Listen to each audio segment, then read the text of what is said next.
发。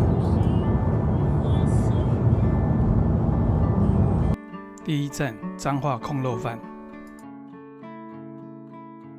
可以选肥或瘦肉，搭配菜尾汤。菜尾汤可是我们小时候吃板豆的回忆。阿张控肉饭，上次来吃的时候拍的。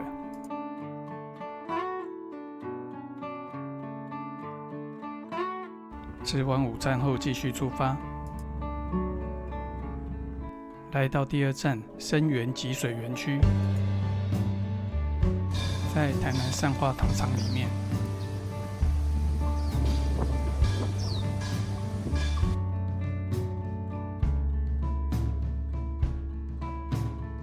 园区弄得蛮有氛围，面包店好像很厉害。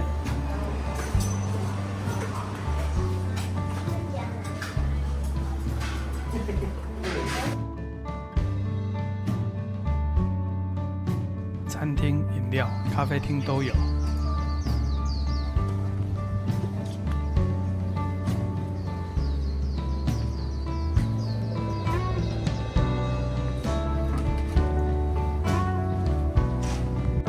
最重要的当然是台糖冰品。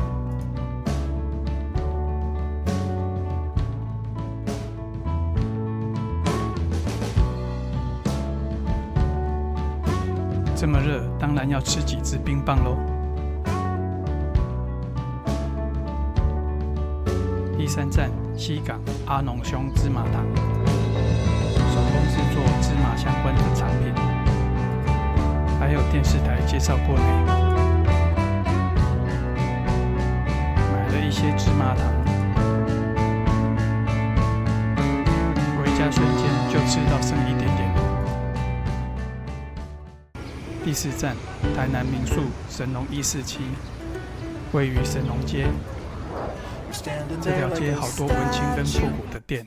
今天的民宿也是老宅改造，氛围100分。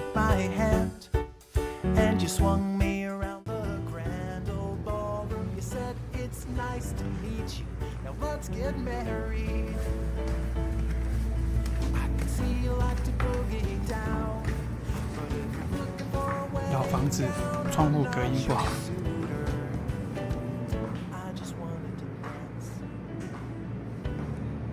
房间小了一点点。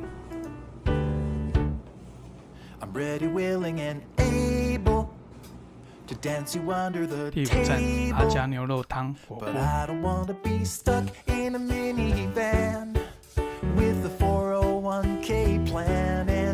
来台南怎么可以不吃牛肉汤？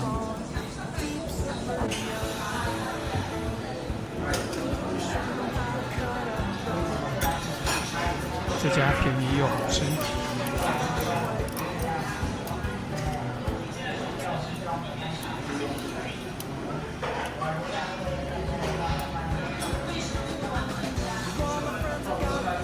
吃完晚餐，跟儿子回神农街逛逛。旁边的海岸路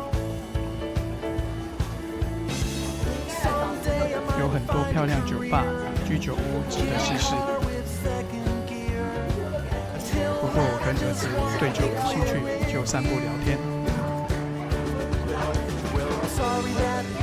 完美第一天的结尾。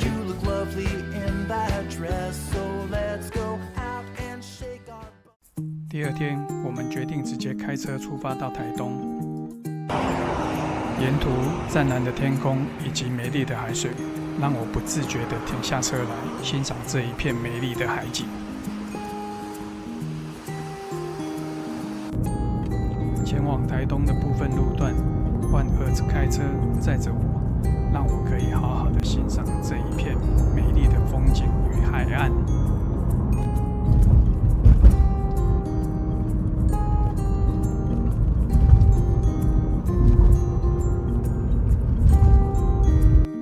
9420幸福公路，上次环岛我有来过。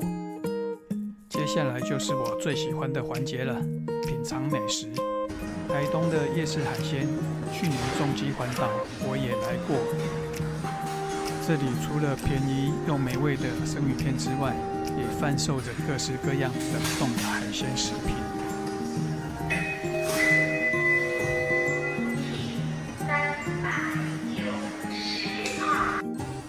售价都标示得很清楚，不用担心买了以后才知道这个东西太贵了。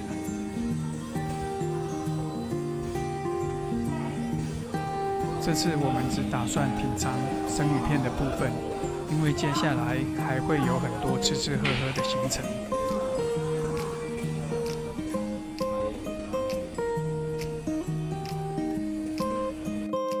这次点了鲑鱼、鲔鱼、干贝、花枝、天使红虾，非常新鲜，好吃极了。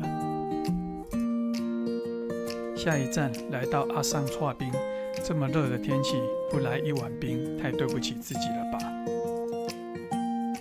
这里的氛围以及剉冰的口味，瞬间让我回到小时候的情景。紧接着来到今天下榻的民宿——台东热气球民宿。这个地方除了漂亮之外，到处都很干净。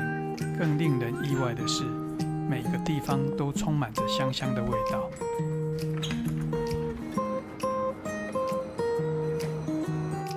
今天晚餐吃台东的贵族世家，看人家介绍，这里好像还蛮厉害的。这边有一个很大的后卫室，可以在里面吹冷气，第一个印象就觉得还不错。这个现做的章鱼烧，我个人觉得非常的好吃。除了这个之外，会一直陆续上不同的热炒，还有这里的麻辣烫，想吃什么自己做。除了餐包、面包以及酥皮浓汤，还有各式各样的冰淇淋，另外也还有各式各样的饮料、果汁。我想这个是一般的标配。还有现做的绿盖茶，以及冷泡茶、泰式奶茶等等。这个部分我觉得还蛮不错的。麻辣烫的部分就是可以享受自己动手做的乐趣。跟儿子的战力实在太差了，吃了一些热炒以及主餐就吃不下了。接着骑着民宿提供的脚踏车，来到台东的铁花村。去年12月底，台东铁花村结束营业的时候，我还有来听他们最后的几场演出。旧的铁花村音乐聚落其实蛮特别的，在那边的演出者其实是没有报酬的。如果以前有来听过演出的人，应该可以听得出他们是真心热爱表演，真心热爱分享这件事情。原本表演的地方，现在变成装置艺术。虽然看起来很漂亮，但是总觉得失去了铁花村的那一份味道。最后骑车回去，结束这满满一天的行程。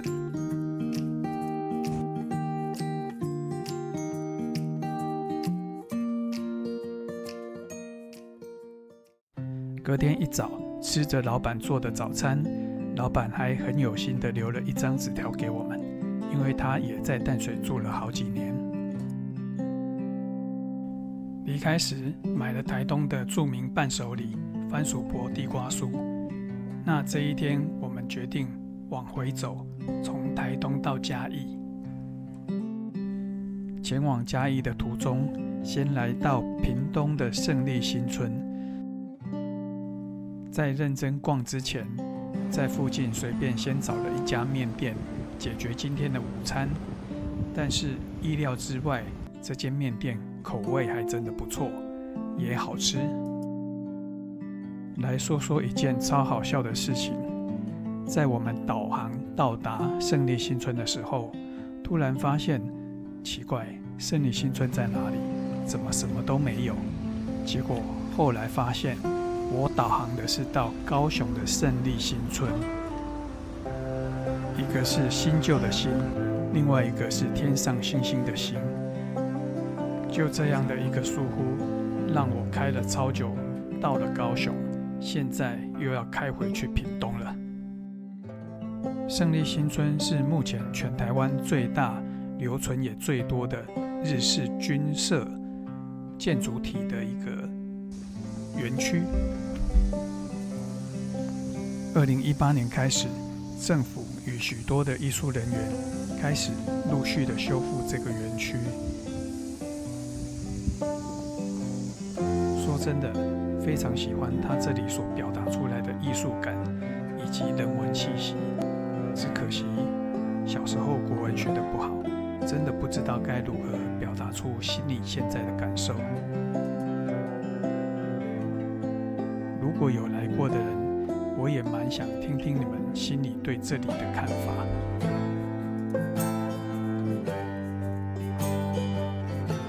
要不是现在是中午，真的热爆了，不然我好想在这里一直待着。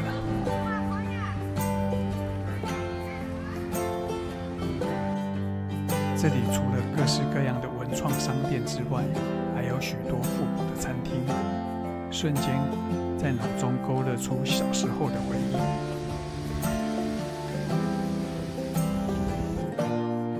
说真的，真的是热爆了。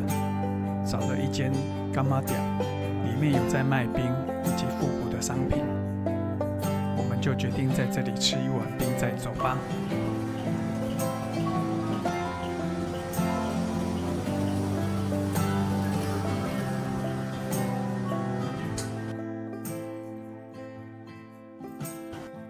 离开屏东的胜利新村，往嘉义民宿出发吧。今天住在嘉义布袋港附近的民宿，一到民宿，我们马上就前往东石烤蚵仔吃到饱。这边烤蚵仔一个人才200块，超便宜。年纪大了，真的很逊，大概只烤1盒多就吃不下了。